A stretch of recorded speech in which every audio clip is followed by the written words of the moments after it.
All right, Billy the Fridge. Thank you for joining me on Grady TV today. What's up, Grady?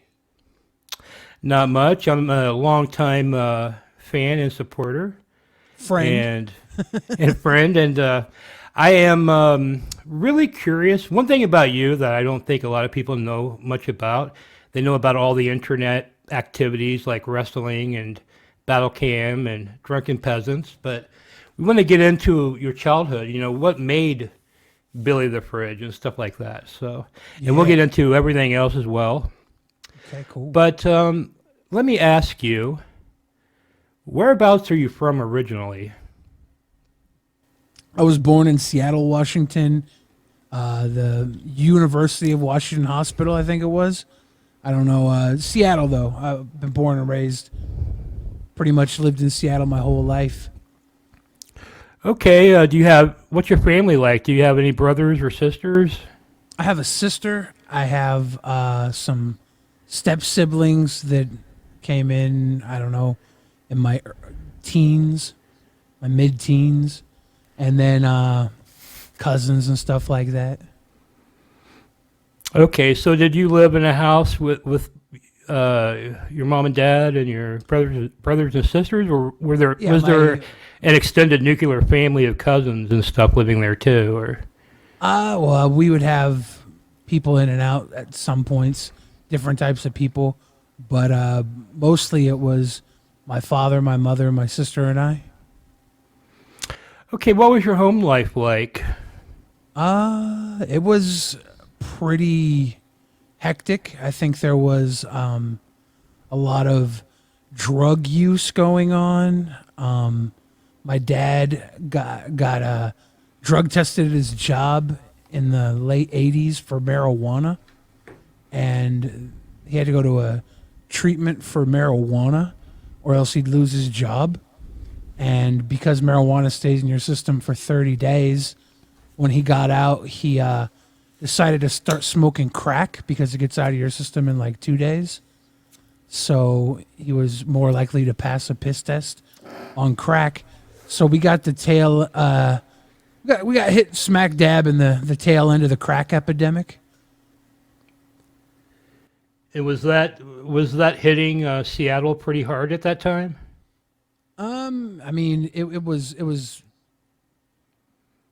too hard. I think there's a lot of areas that were a lot worse, but we Well, were right in the middle of it because what I it mean was. was your were your peers in similar situations, or was this like a kind of a were you the only one that was like dealing with this crack problem at home, or I mean, most of my friends' parents, as far as I know, did not smoke crack. Maybe a couple of my friends' parents smoked crack, but I'm not sure. It wasn't a normal thing. There was a lot of like the neighborhood I grew up in, or the town, not the neighborhood, the little city I grew up in had Bill Gates High School in it on one end, and then the other end of the city was where I was, little shoreline Washington, and there was some affluent areas there, but we were in the butt crack, the unincorporated area of the city. We were closest to the projects, the Ballinger homes. The Ballinger homes kids, their parents would most likely do crack. Remember, I had a friend, Tyreek, and he was a little younger than me, and he would sell crack, and he would have me go around with him and be like his muscle so he wouldn't get beat up. I think he was like 12, and I was like 14. And he would just have me walk around with him as he sold crack. So I'm sure there were other people doing crack. I just don't remember any of my friends directly having crackhead parents, but you never know. right? And at what age did the crack come into play? I would say it was around, I was 6 years old or so, five, 6, 7 years old. And was there any attempt to shield you from this, or was this just going on right in front of you? Or I didn't really know there was crack until maybe I was 10. So I don't know exactly when the crack came into play. I just know that there was quite a bit of of downtime after the weed got out of my dad's system, and he went to fucking weed rehab. So Okay. it was after weed rehab, and it lasted for quite a while until my adulthood. Okay, so you're known for being overweight. In Yeah, fact, I think that's your YouTube name, overweight. I think. yeah. At what point that you can remember did that become an issue for you? Was it as long as you can remember, or is there an age that actually started becoming a problem? I think when I was 3 or 4 years old, I wasn't too fat. I think I was just a little like a cute little chubby kid, but I wasn't really fat. And then I think from around like 5, 6, 7, I started to balloon up. I remember when I was like 6 or 7 or 8 years old. Not sure exactly when. I remember looking down at my legs and the kids next to me in the class, and their legs were like little kid twigs, and I had these big old fucking hams. That's kind of when I realized I was really fat. So did it coincide with you didn't know anything about the crack at this time, but would you say it was probably around the time that began? Were there changes in the house possibly Yeah, that there were changes. that There you was a lot noticed of that changes, yeah. may have led to you possibly going to food or Yeah, there was probably some sort of trauma, and I was like a very worried little kid. I would always worry about stuff. yeah a So lot of I think I was just stress eating. yeah like a lot of anxiety. What were you worried about back then at that time?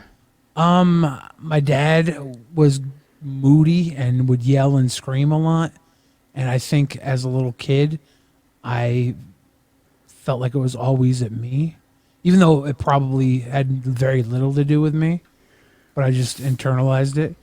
And there was some other things that went down with family. I think there was some heavy depression clouded over the house through all this, and I think it transcended into me. It just became like depression by proxy, childhood depression. I don't know.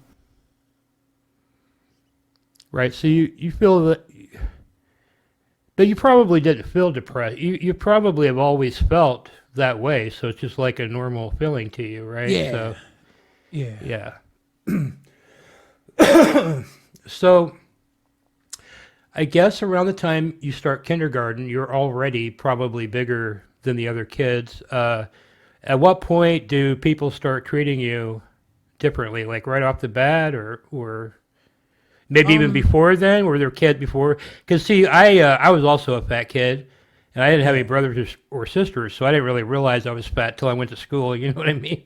But you may have already known that before you even went to school. So I don't know, man. Yeah, I think I kind of knew, but it was because I had like cousins and they were all small, and I kind of knew I was a little chubby, but I didn't realize how stupid I was until I started going to school.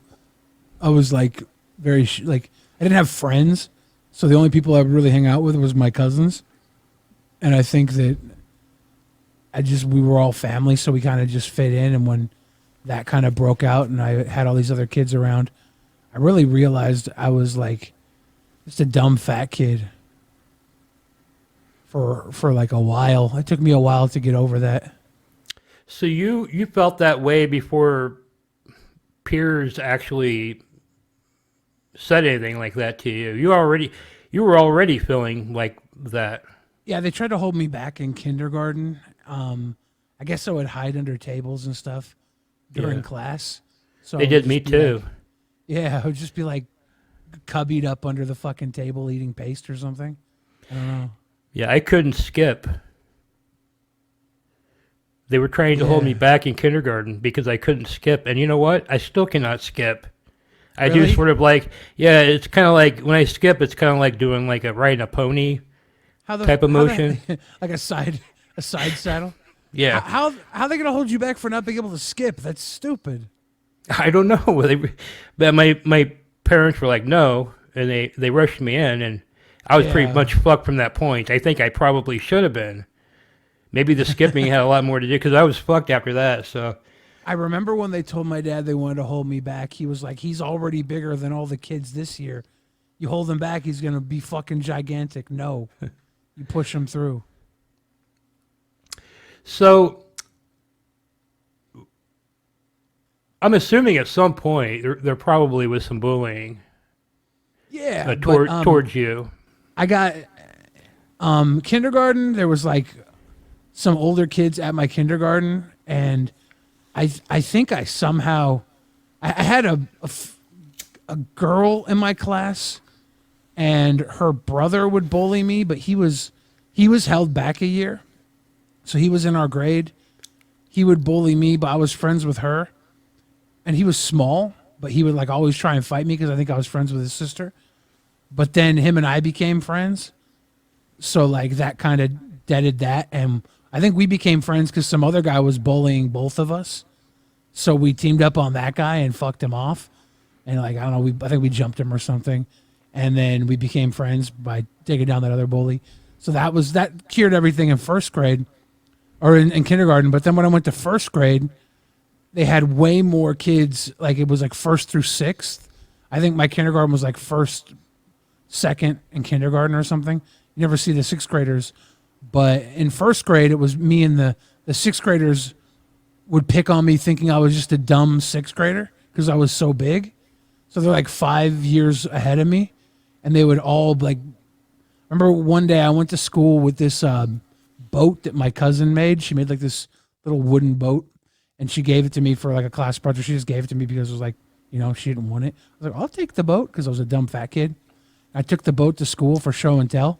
And I was at the bus stop and these sixth graders are all like, calling me fat and calling me Curly Sue because I had big curly hair. And then Curly Sue, and they take the boat and they like stomp the boat out and break the boat. And I run home crying. My dad's like, "What the hell are you doing missing your bus?" I was like, "I got picked on by kids." And he was like, "Ah, fuck. Okay, let me figure out who's the worst kid." And I was like, "Yeah, da, da, da, he lives right here." And he's like, "Okay." He took me to the kid's house. He knocked on the door, told the kid to get his dad. The dad came to the door. My dad said, "Your kid is a sixth grader picking on my first grade kid. Him and his friends are picking on my kid. If you don't deal with your son and tell him to tell all his friends to leave my kid alone, I'm going to come here and I'm going to kick your fucking ass." And then he looked at the kid and said, "Don't think because you're a kid that accidents won't happen." And then we left and like I never got picked on again. All right. So at that point, what kind of crowd were you in? Were you like a popular guy, or were you like just in a group of? I was still pretty dumb for the first couple of years. I think they were kept trying to hold me back. My first grade teacher sucked. My second grade teacher sucked.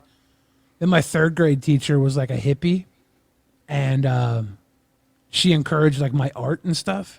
And I would do art, and I drew like this stupid dragon or something when I was in third grade, and it won an award.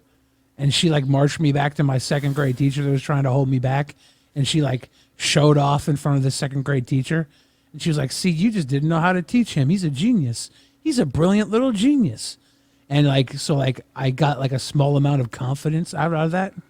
And I rode that pretty much the rest of my life. And just every year I'd get more and more loved. I became a little hustler. I would like fucking win pogs from kids. Like we had a fucking pog ring going and I would collect all these slammers. I'd win off these kids and I'd have hundreds of slammers and I'd sell them for money.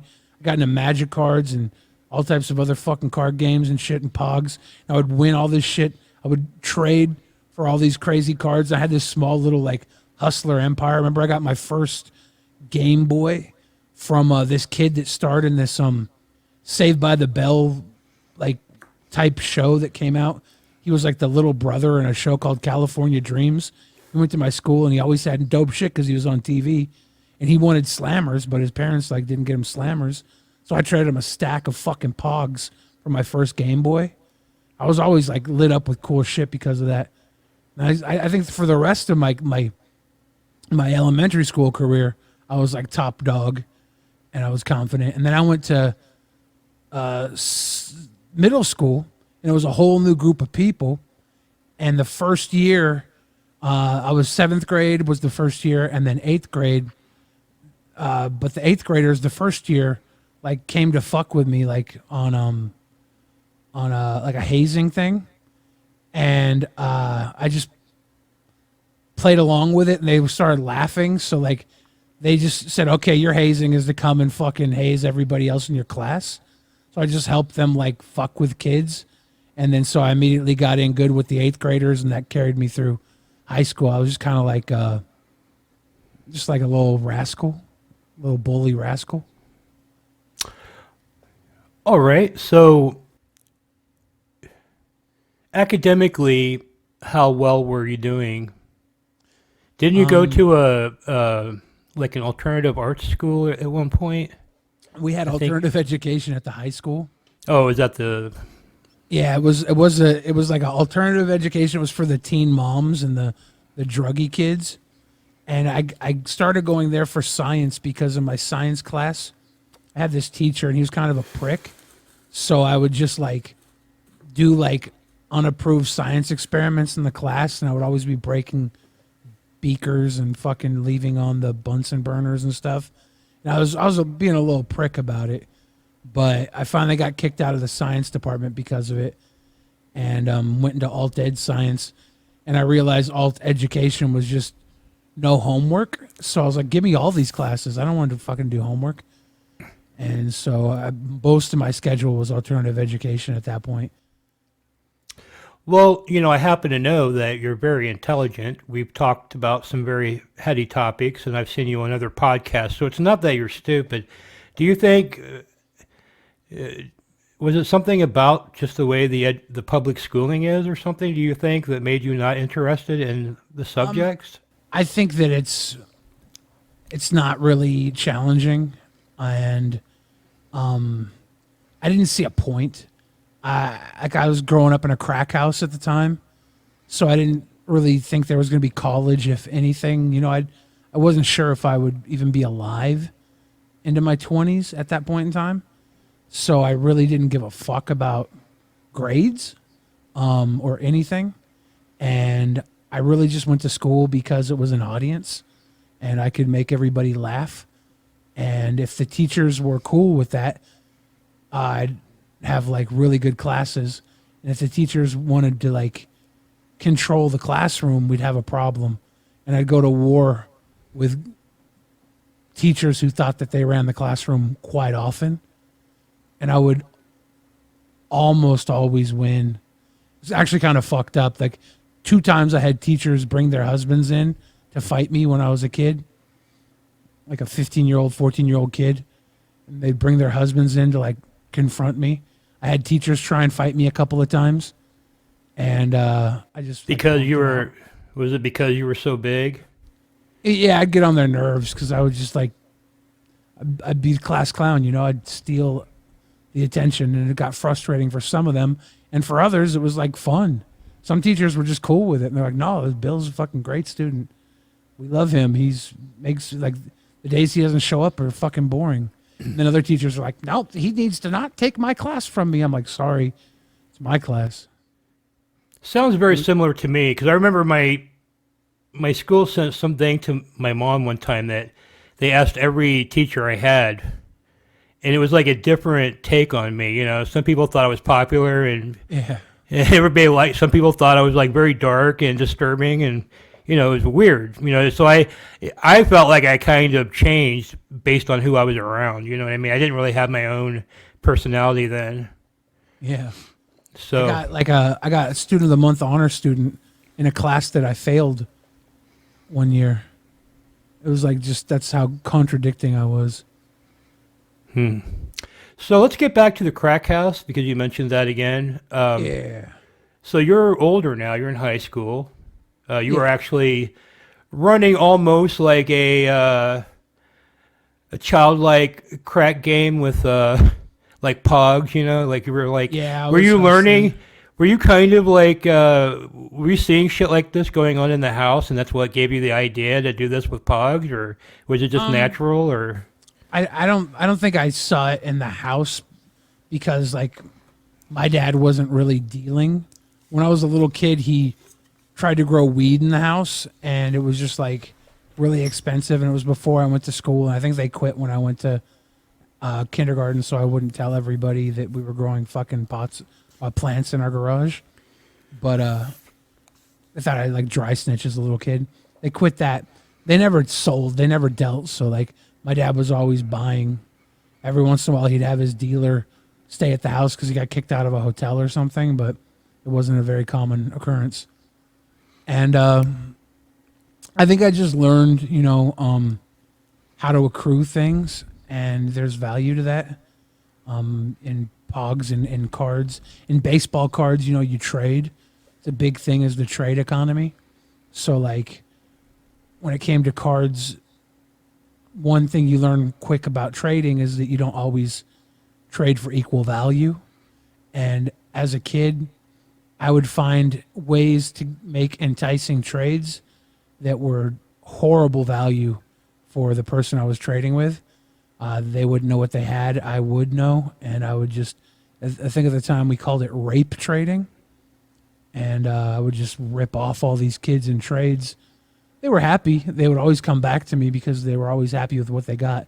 They'd have no idea that I like fleeced them for $50 worth of cards and gave them like $2 worth of cards or something. So I was always leveling up. And then I would go down to this tournament center they had for gaming, card gaming in the University District of Seattle. It was the Wizards of the Coast Tournament Center. And it was right on the Ave where all the druggy kids were, the skateboard kids, the little hoodlum kids would hang out outside. And I'd go inside, and they'd kind of hang out with me. And they would steal cards and then give them to me to sell. And I would like give them like $20. And it was kind of fucked up, but I was a kid.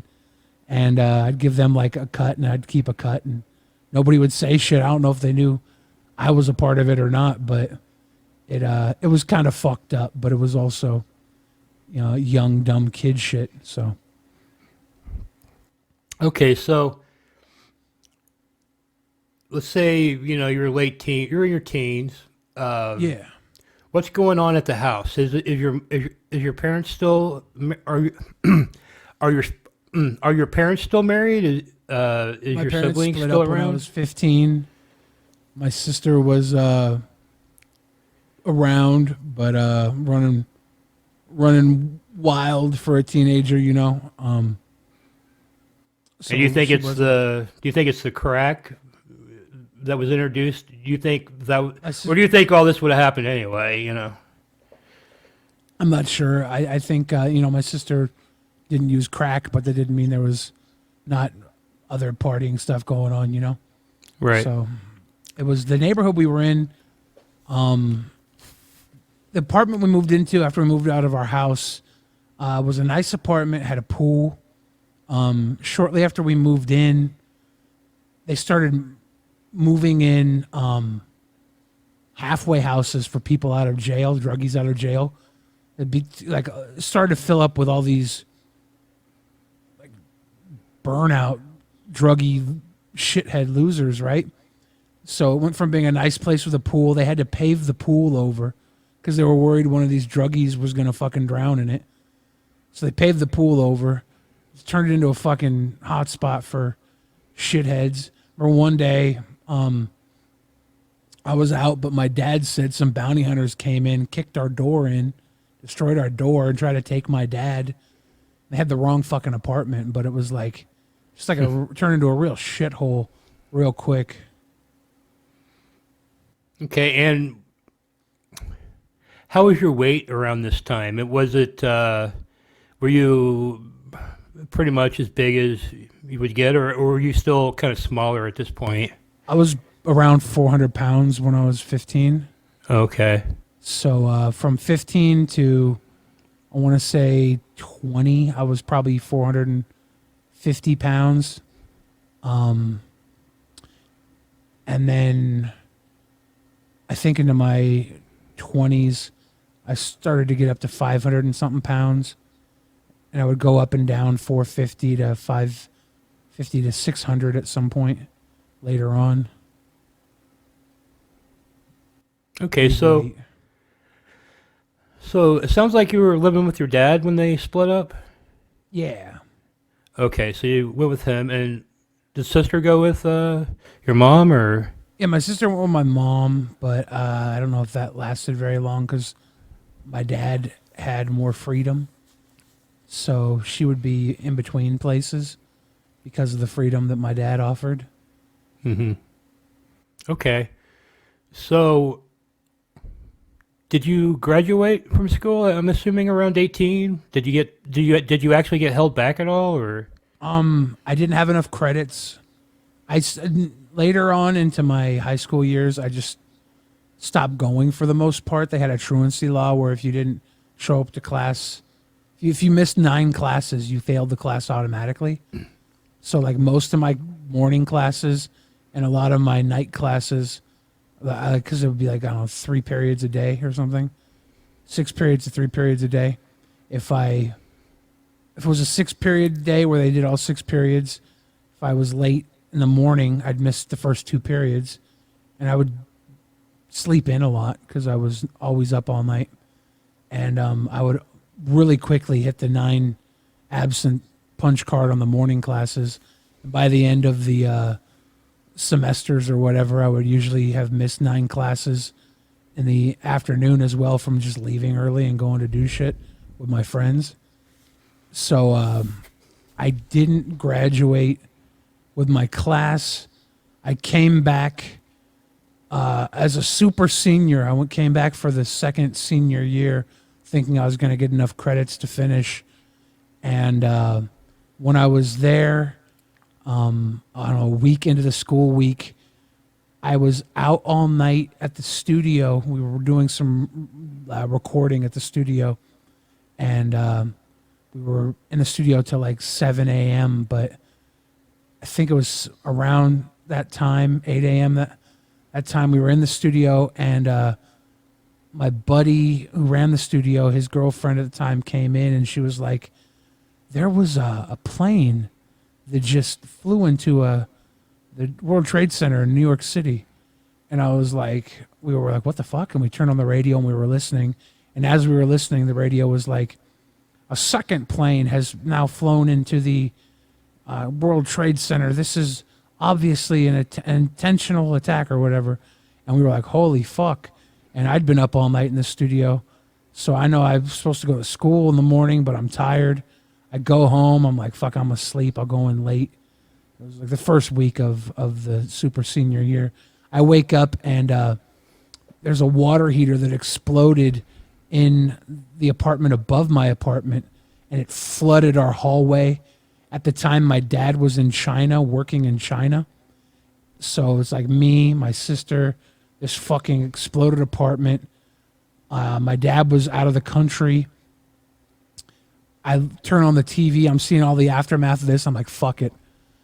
World's going to shit. I'm dropping out. I'm not gonna go to this fucking school shit anymore. Not worth it. And then I don't know. I ended up getting a GED just because.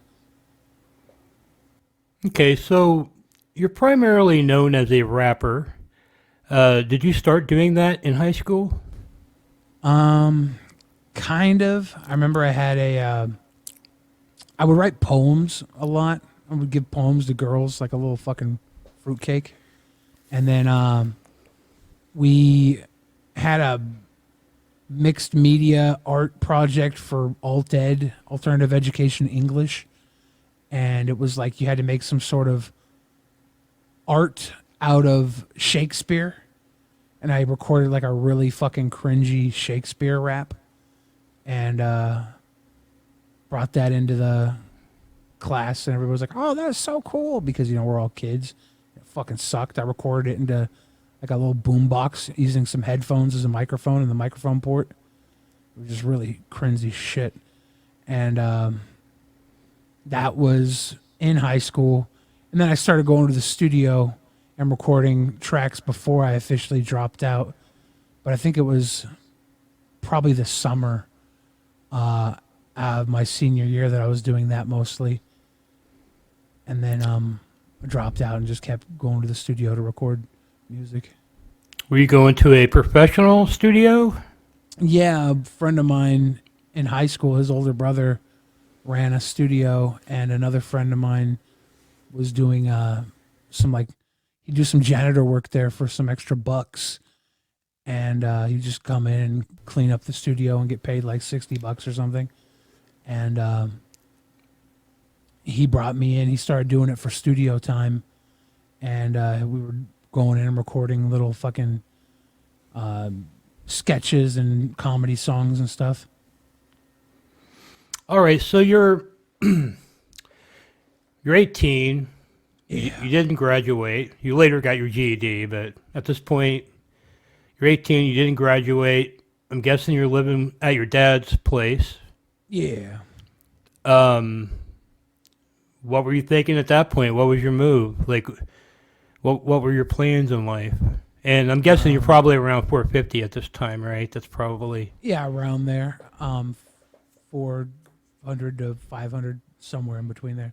Were you able? Were you fit? I mean, you seem pretty nimble, but that's quite a size. Were you even able to like take like normal like manpower type jobs and stuff like that? Were you disabled at all or anything? At the time, I was delivering pizzas.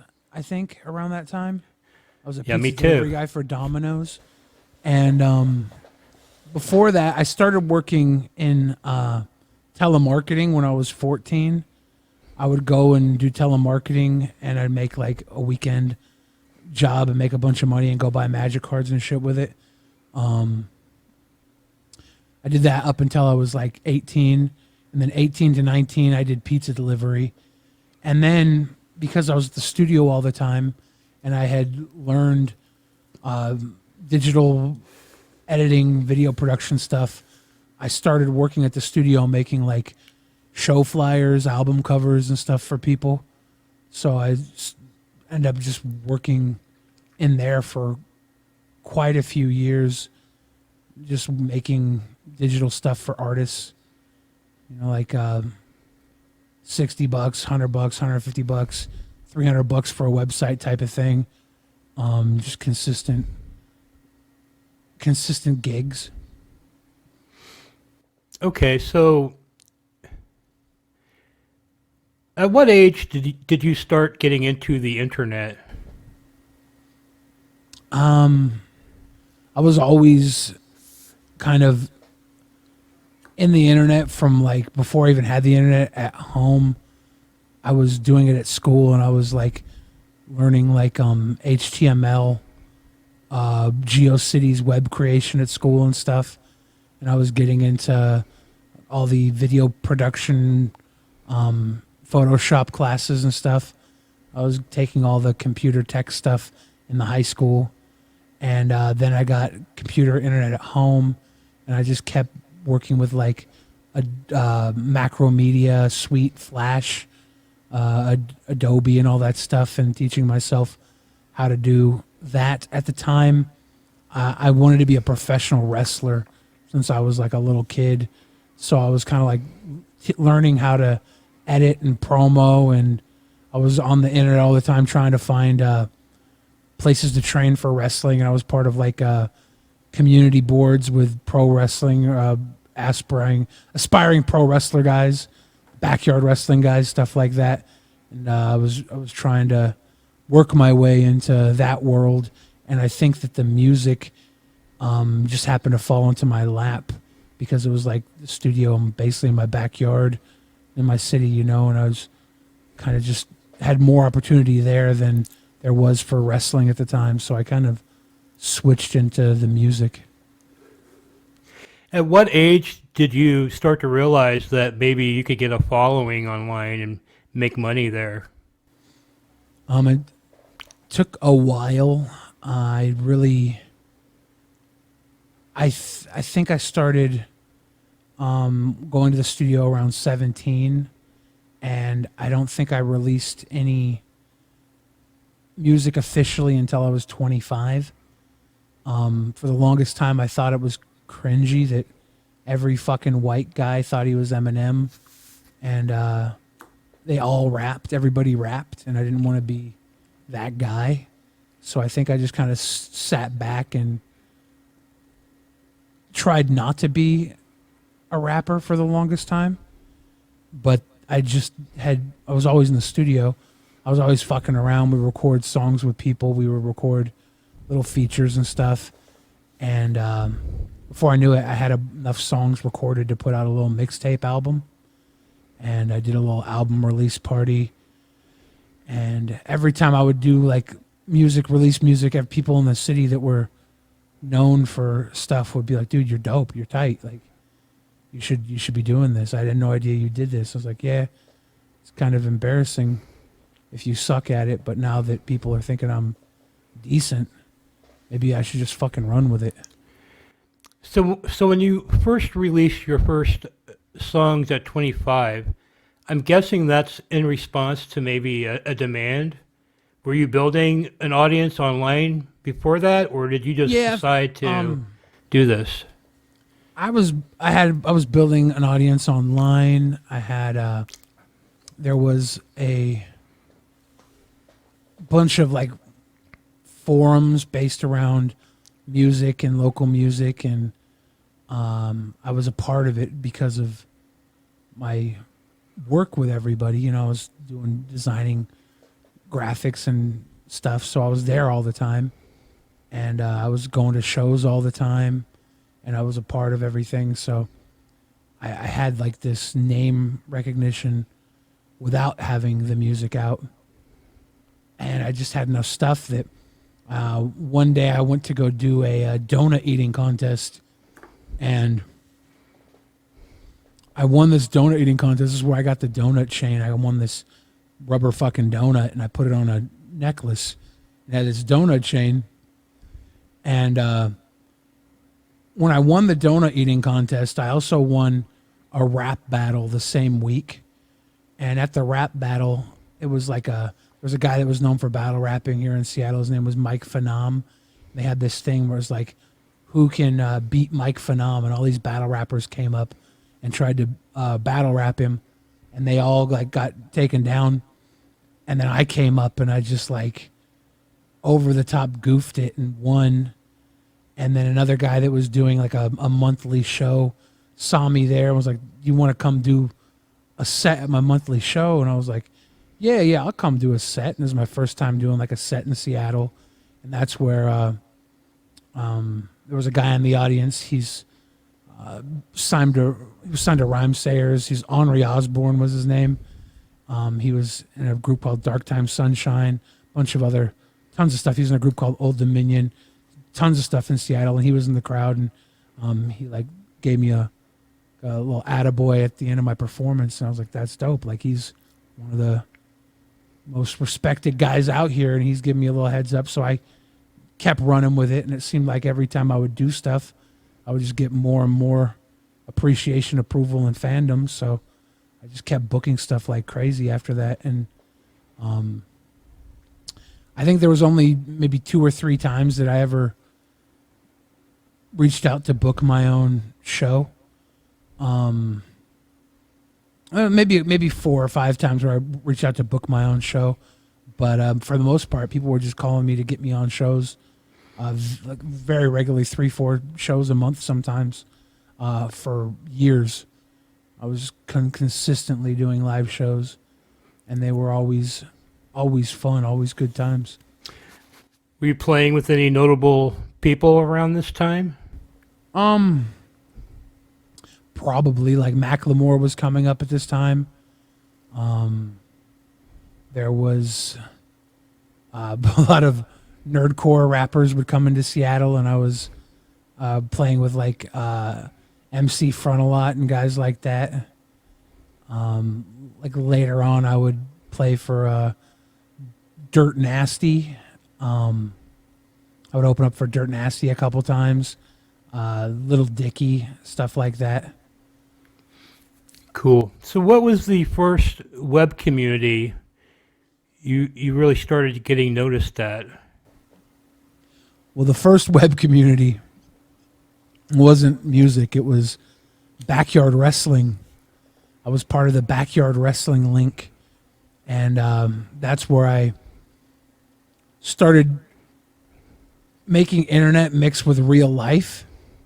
I would meet up with other wrestlers and do wrestling like events and stuff. I would travel to Canada and go train with some guys up in Canada, Vancouver area. I would travel all across the United States for a while with this group of guys that would go on to be like professional wrestlers.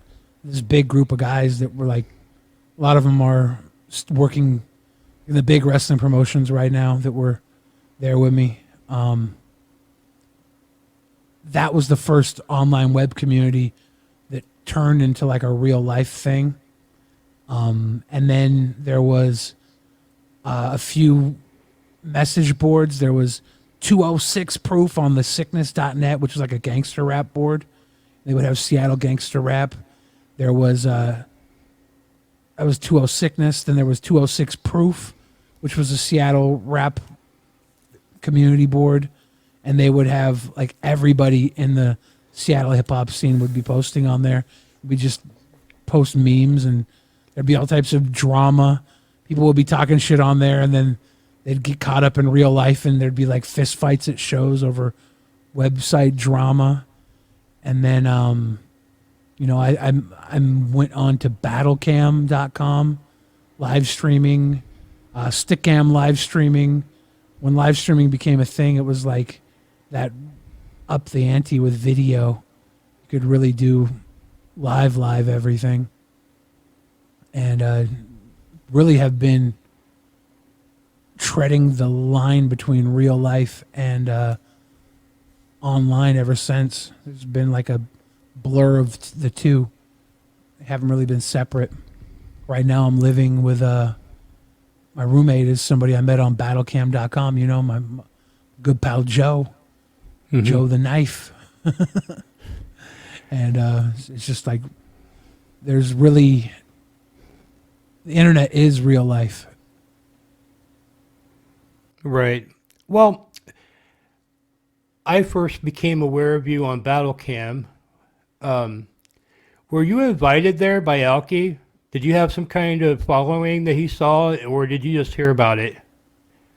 After there was the Obama streaker guy, Battlecam blew up, and a buddy of mine was like sent me a link to the website and was like, "Go on right now, and just go on camera and start talking shit."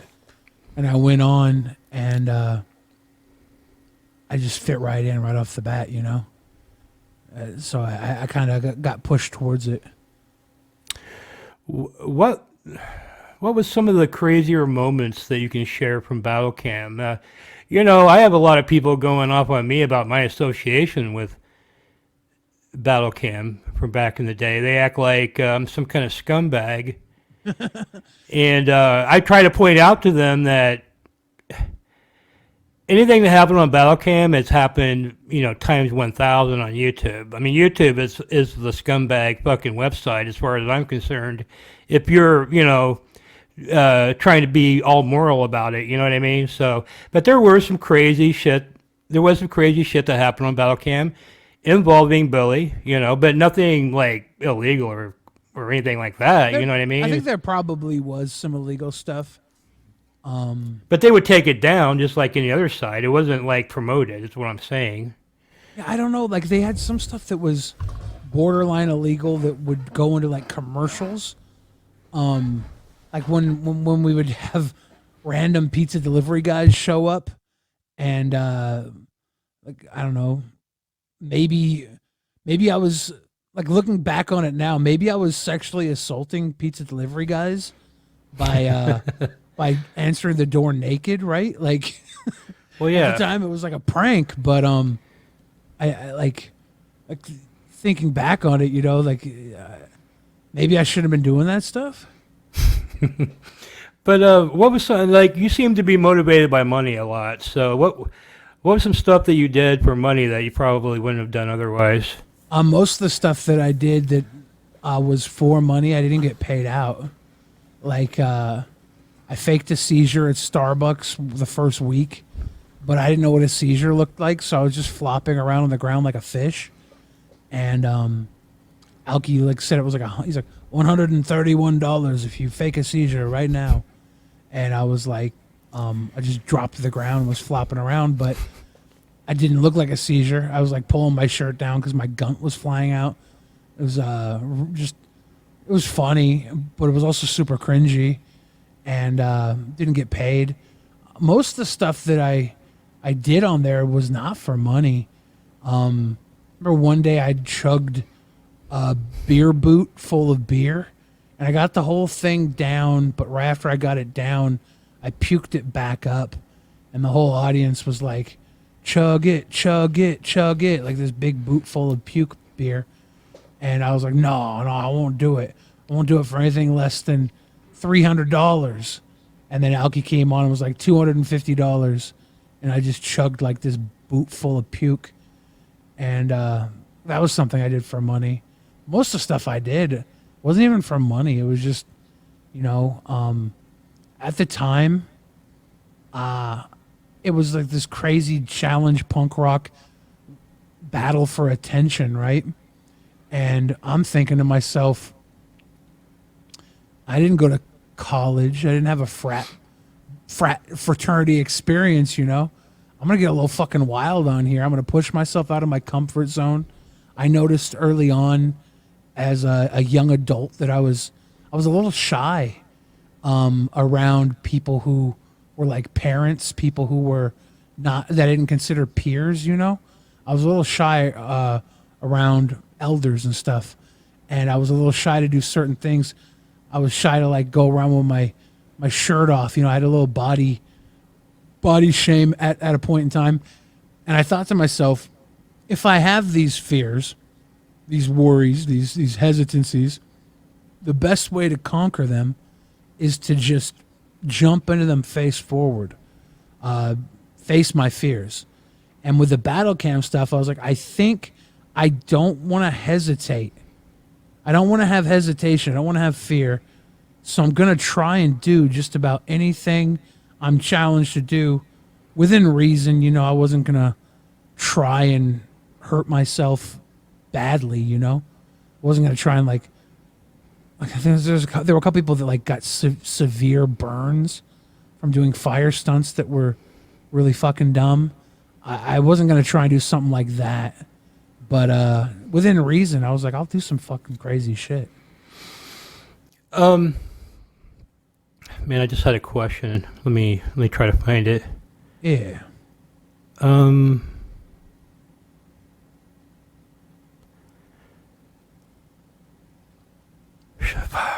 Fucking totally lost that. Hold on. Let me find something here. Yeah. Okay, so you are doing all this stuff online. You're still in Seattle. I happen to know a bit about Joe. I think he was in Seattle as well. Yeah. He moved to LA to. No, I think you were already in LA before Joe, and then maybe hung out at Battle Cam for that Whiskey a Go Go show with Ronald McFondle.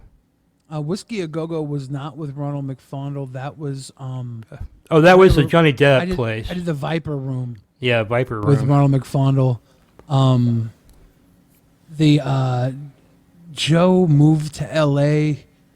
I think I had done stuff with Alki in L.A. before Joe moved down there. Like I did the mud wrestling event. Oh, yeah, that's Jeremy right. Was at.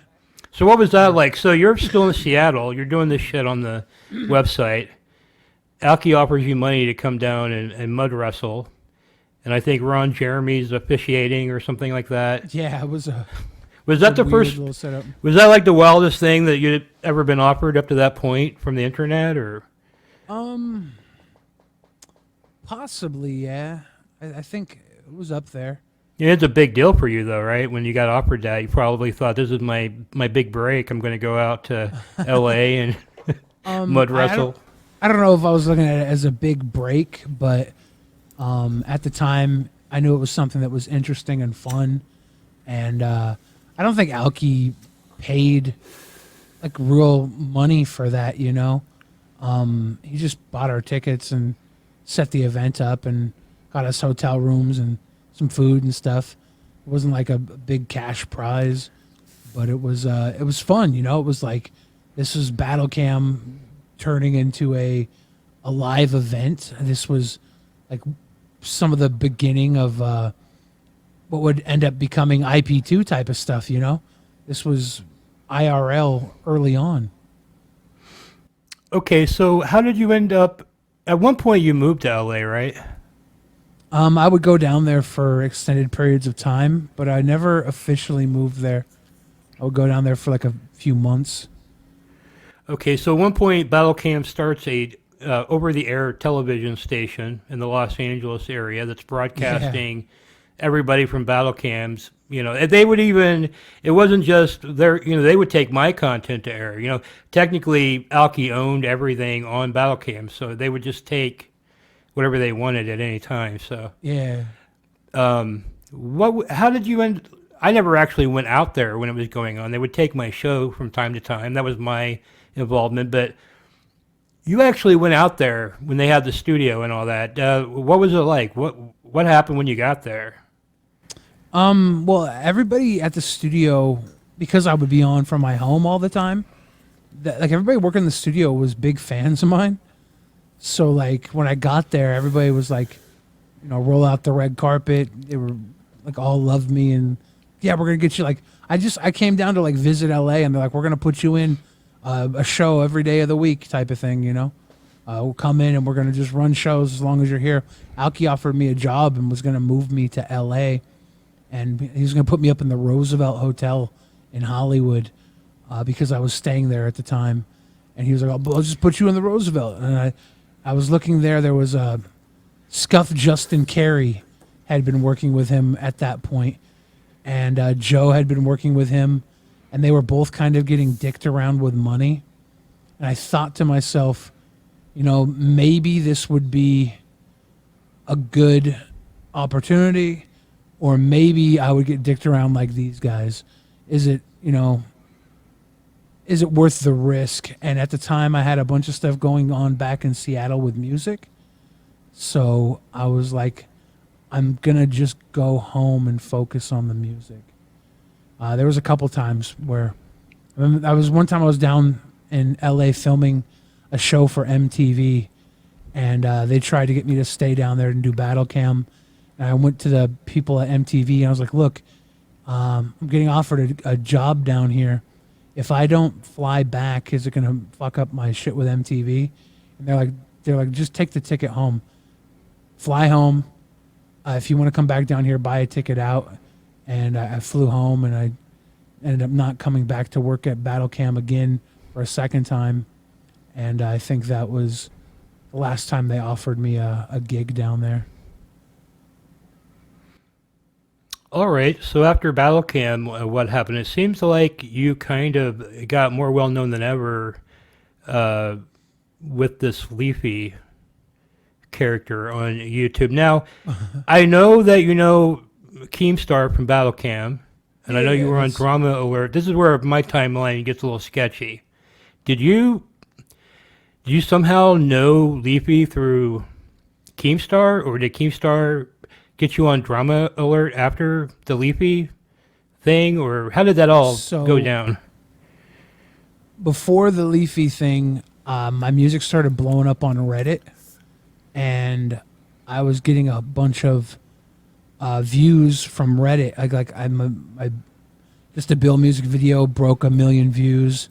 I was blowing up on Reddit with music.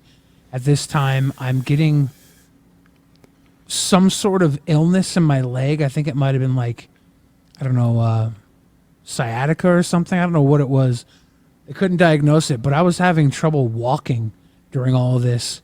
Remember, I was doing live shows, and I was walking up walking down the stairs during a mic check at the live show, and my leg gave out, and I tumbled and fucking biffed it down the fucking staircase at the stage. It was like getting really bad where I couldn't walk, and I had no idea why. And all my music is like blowing up at this point in time, but my body's falling apart. And because my music blew up, there was a YouTuber named Pyrocynical that did a video on me, and that video got like, I don't know, 500,000 views. And when it blew up, there was this kid. It was around the time Pokemon Go came out. There was this kid called the Pokemon Go kid. He sang the song, I play Pokemon every day. I play Pokemon Go. Or some shit like that. Little weird, funny looking kid. Everybody would talk shit about him. And he put out a song attacking the cyberbully channels. Now, Leafy, Keemstar, Pyrocynical, and Rice Gum were named in it. And I did a remix of that because Pyrocynical had done a video on me. So I made a YouTube diss track remix of that song, put that out, and I don't know, a week or so went by and I got no real response. I think Pyrocynical was mad that I took a dig at him. I think Keemstar was mad that I brought up some old shit in the track. I don't think he was mad. He might have been mad, but he was like, why you got to bring up old shit? And I was like, it's just a diss track, man. And then Rice Gum never responded. But then like a week later, Leafy responded. And Leafy had moved to Seattle that same week. So I'm here living in the same city as Leafy. He responded to my video, the video I made before he even moved to Seattle. And the video sat for a couple weeks. So he responds to my video. I go down. Based on some videos he put online, I basically knew where he lived. And I went and I filmed at a bunch of famous Seattle locations. And one of the locations was the Seattle Art Museum. They had this Hammering Man statue, and it was literally right across the street from Leafy's house, his apartment, his condo or whatever. So I filmed outside of there, and I filmed outside of like a few other locations. I didn't say that I was at his house, but the video was like, "Where's Leafy? I'm going to find you, Leafy." And one of the spots was like right outside his house. So it freaked him out. He had this YouTuber Colossal is Crazy message me and be like, "Hey, are you going to kill Leafy is here?" And I was like, "No." And he was like, "Okay, we want to get on a call. We want to talk about you making more content with him."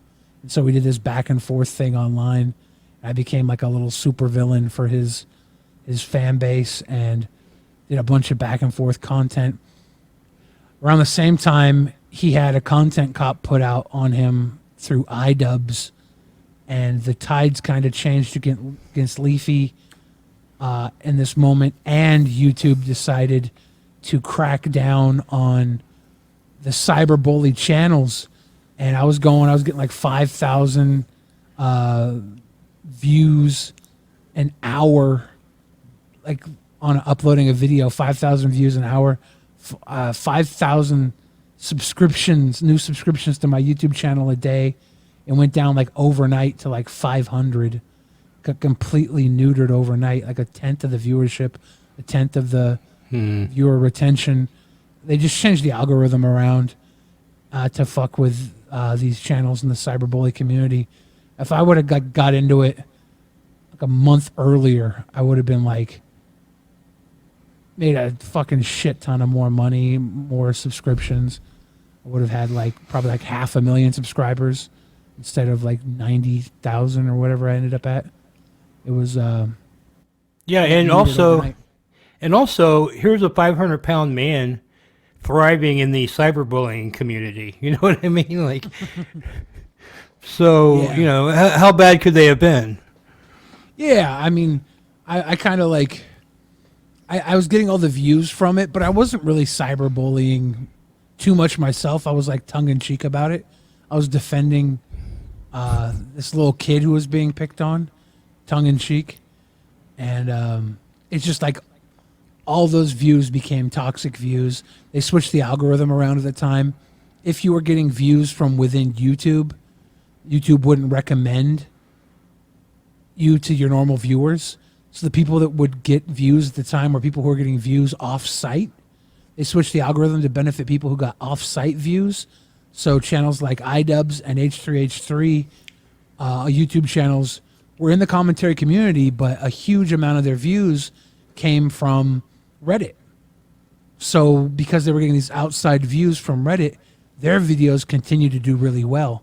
At the same time, Vine, this website Vine, which was like the original TikTok, Vine closed down, and all these Vine stars, Tana Mojo, Logan Paul, Jake Paul, they come over from Vine to YouTube, and they have meteoric growth over the next 6 months when all the drama community channels are getting neutered.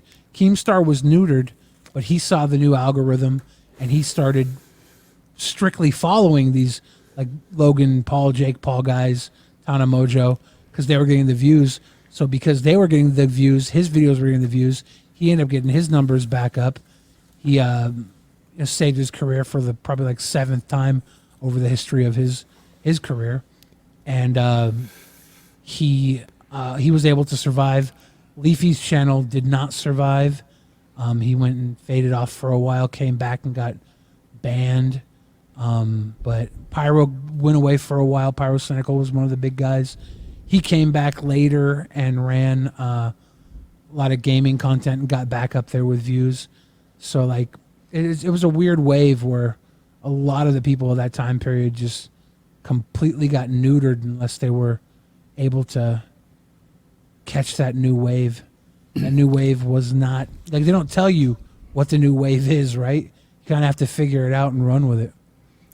No, if I'm not mistaken, around that time you had over 1 million subscribers on YouTube, right? No, I never hit 100,000 subscribers on YouTube. Okay. I had like 97,000. I was getting millions of views. The videos I was doing with Leafy were all getting like millions of views.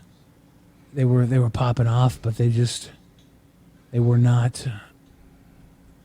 The subscribers didn't make it to my channel. I wasn't like being promoted through anywhere. People just had to come and find me because they saw me on like one of those videos, or one of my videos got recommended. So it was still a big growth. Before all that happened, I think I had 7,000 subscribers, and then I went up like 90,000 in a couple of months.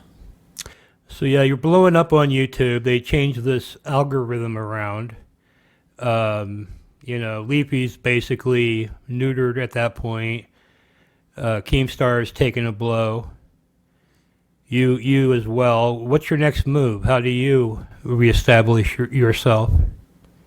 At that time, I went and I started making music videos and put out a new album. They got decent views, not as big as the stuff before. I also started doing podcasts with Drunken Peasants shortly after that as well, and I kind of ran into that and still do that to this day.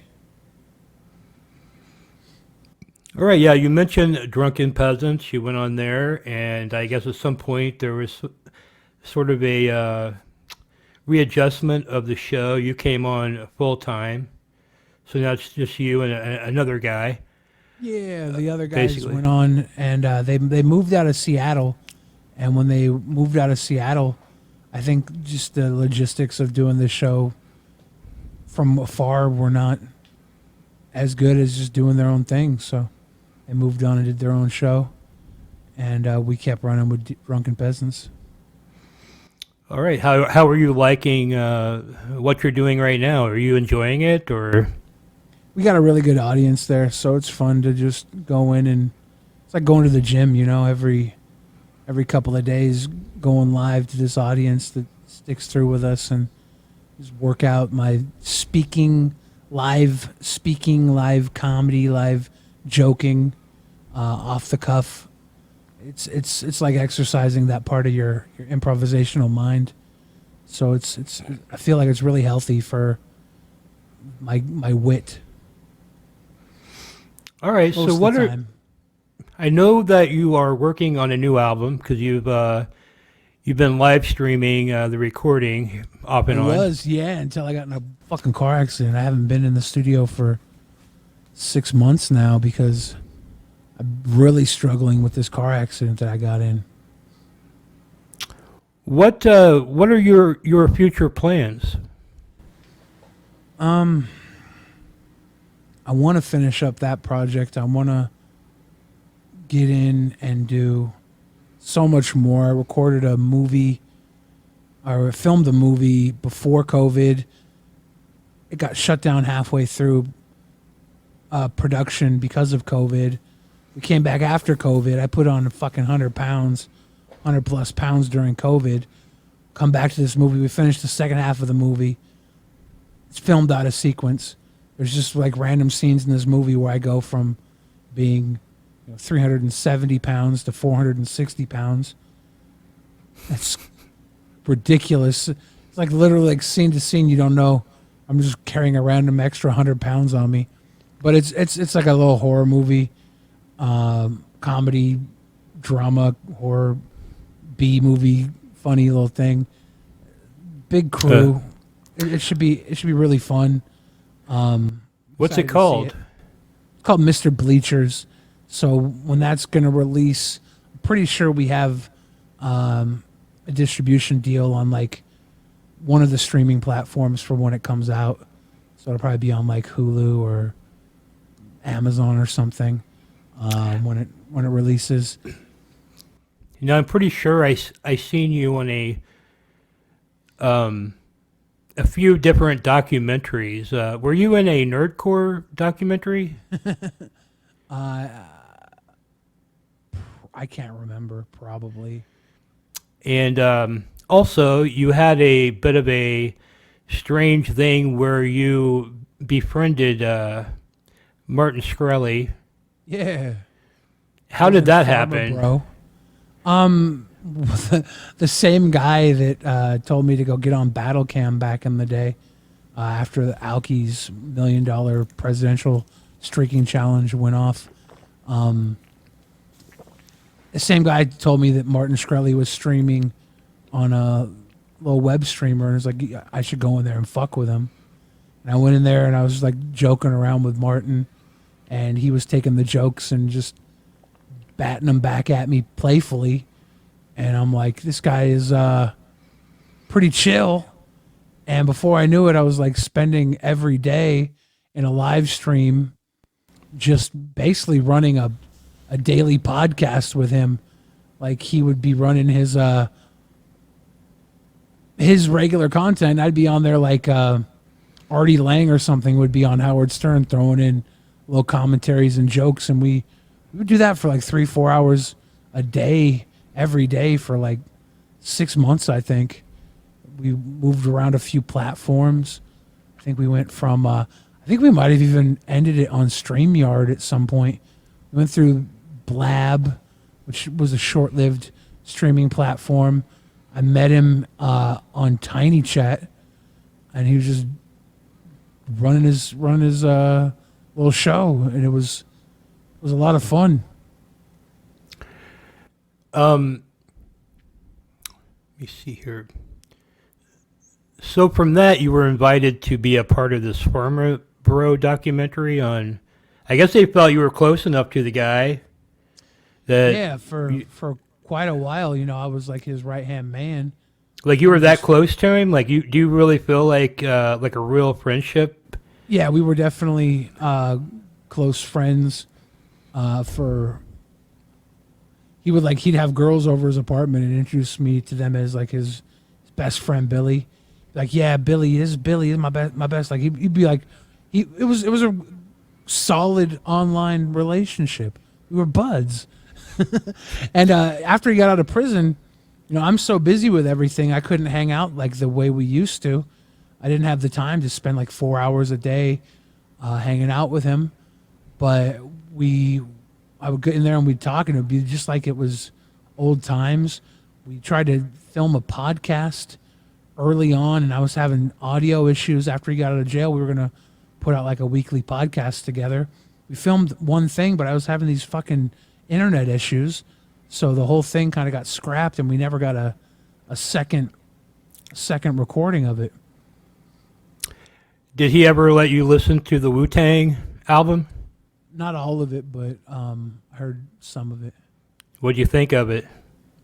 It was probably better off. He probably did the world a favor buying it and not letting them hear it.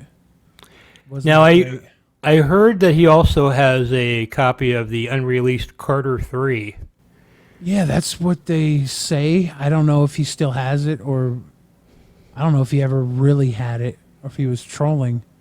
He's a fucking really good troll. So Anything else he may have shown you or told you that was so fucking fucked up you can't even believe he told you that? Or he was really like a pretty reasonable guy. For the most part, I think he's a capitalist, and if you understand how any of this business works, he's not the bad guy. He's just another person taking advantage of a bad situation. Because he's like a face in another corporation, he becomes the bad guy because all these corporations are faceless, but they're pretty fucking terrible practices on their own. But he really enjoyed art. He really enjoyed a lot of stuff that was in the art realm. He had this piece of what he valued as history. It stood out to me because I grew up in Seattle, and when I was a kid, my dad banked at this bank called Seafirst Bank. And he showed me this debit card that he had bought, and it was Kurt Cobain's debit card from Seafirst Bank. And wow. he was like, yeah, he's like, this is one of my favorite things. Like, showed this debit card. It said Kurt Cobain. I was like, that's Seafirst Bank. Like, that was the bank that my dad banked at when I was a little fucking kid. Like that's like the Seattle bank. I totally knew it. And he's big into wrestling and a bunch of other stuff. We both liked Ludacris as a rapper. There's a lot of stuff that we just immediately connected on, and we just became buds. Okay, one last thing, and we can wrap it up. You were scheduled to do an internet or an internet boxing type of event. I think it got Yeah. postponed. Can you talk about that at all, or is that still So happening in any way? Or what I can talk about is that I don't look like I'm going to be on the card that originally was planned in Nashville. I'm training. I'm to continue training. Hopefully, we get me on something very soon. But my opponent might have been deemed mentally unfit to box. They had me set up against this kid who was like always online talking shit to all the boxers, all the boxing people in the scene. He was this big chunky kid, 20 something years old, and he was talking shit in a little Twitter chat. And Keemstar and a couple other guys that do the boxing stuff went in, saw him talking shit, and he was like saying he was like friends with all those guys. They're like, yeah, we don't really know you, and they're like, fuck it, like, you want to fight, you talk all this shit, I'll give you. Keemstar was like, I'll give you a match against Billy the Fridge. I think at the time he originally had thought about putting me up against Wings of Redemption, but Wings is out of it because he's healing. He has some body issue he has to heal. There's a few other names that got dropped, and I don't know if anybody those guys wanted to fight me, but this kid was like, yeah, I'll fucking fight him. And so it was going to be me versus this random internet fan. And the more they kind of got into it with him, I think the more they realized he might not be mentally fit to fight. And so they're like, rather than put him on the card and book everything, let's postpone this match and just better safe than sorry type of thing. If I went in and I beat up a guy that was goofy minded, I don't know, is that okay to say? I never know what's appropriate to say anymore. It's okay on Grady TV. Okay, cool. If I beat up this guy who was goofy minded, it might not look good on the I don't know, for the fighting company. Were you really hyped for the fight? Or to me, it seemed like you didn't really have a lot of time to train. So maybe it's like better Yeah. that this didn't happen right away, or At the time, I wanted to have a follow up with, like, I wanted to put my name in there just because I'm a big guy, and Wings versus Boogie was such a spectacle. And I'm like, look, if you're looking for a big guy who has a bit of internet fame, I'll step in and fight like a Wings Redemption type of person, because I just like the representation, the fat representation. yeah, Means that so would be much to the little logical. fat kids. Means so Yeah. much to all the little fat kids out there. So I'm like, I'm here for representation. And Keem was like, right off the bat, like, yeah, let's get you right on this show. And I'm like, okay, I got like a month and a half to train. So I think it's a blessing for me to get a little more training in, a little more conditioning. Just more time is a good thing. I would have done it either way. I really kind of wanted to do it to push myself further out of the comfort zone I've had since this accident. Everything's been so slow. And I'm like, if I just start training harder, if I have a reason to go hard, I'm not gonna slouch. I'm gonna go all in until game day, and that was my motive for doing it, was just pushing myself a little extra hard with consequences. Okay, Billy the Fridge, thank you for joining me today on Grady TV. I really appreciate it. Hell yeah, glad to get one in with you, man. All right, have a good night. Good night.